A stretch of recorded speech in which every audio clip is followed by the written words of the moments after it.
अस्सलाम वालेकुम वरहमतुल्लाहि वबरकातुहू। आप सबको मेरे यूट्यूब चैनल पर खुशामदीद। उम्मीद करती हूँ आप जहाँ भी होंगे खुश होंगे, खैरियत से होंगे। तो आज मैं जिस मौजू पर बात करने लगी हूँ वो सियासी मौजू है, जिस पर बात करना बहुत ज़रूरी है। तो यकीनन आपकी नज़रों से ये वीडियो गुजरी होगी। पीटीआई के जो वकील हैं इंतज़ार हुसैन पंजोता, उनकी बहुत ही दिल खराश एक वीडियो सामने आई है कि जिनको 20 से 25 दिन पहले अगवा कर लिया गया था और वो बिल्कुल ही उनसे किसी किस्म का किसी से रब्ता नहीं हो पा रहा था।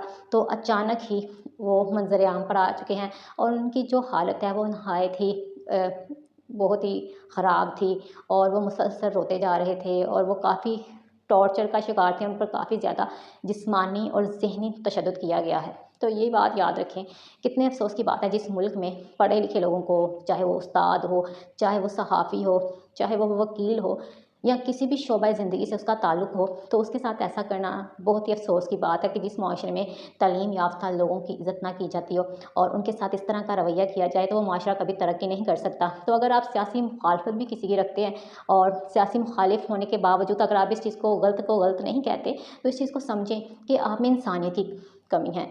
तो चाहे आपका किसी भी पार्टी से ताल्लुक़ है, अगर किसी इंसान के साथ गलत हो रहा है तो उसको मानें, गलत को गलत कहना सीखें, ना कि सिर्फ ज़ाती मफाद के लिए किसी को सपोर्ट करते रहना भी दुरुस्त नहीं।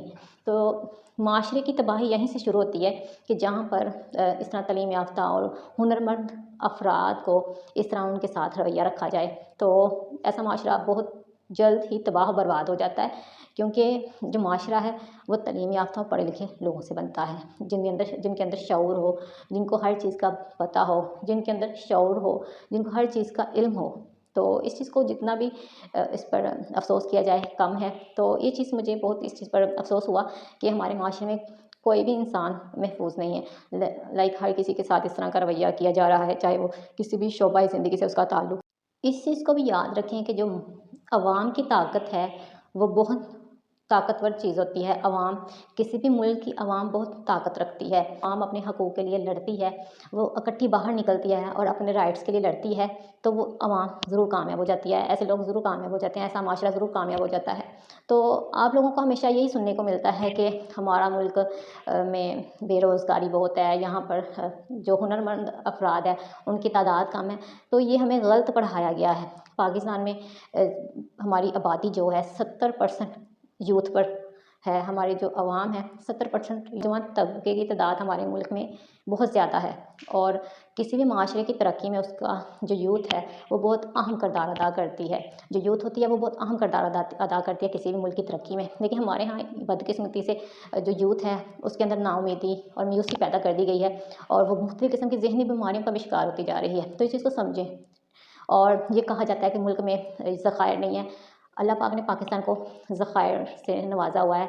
हर किस्म की मादनियात है यहाँ पर और जिस मुल्क में मादनियात हों वो कैसे गरीब हो सकता है, जिसके ज़रख़ेज़ ज़मीन हो वो कैसे गरीब हो सकता है। तो इस चीज़ को समझें कि जिस मुल्क को लूटा जाए और वहाँ के असासों को लूटा जाए तो ऐसा मुल्क कभी तरक्की नहीं करता। और जब अवाम को अच्छे और बुरे इंसान की तमीज़ जब तक नहीं होगी तब भी वो माशरा तरक्की नहीं करता। तो अच्छे और बुरे की तमीज़ को समझें।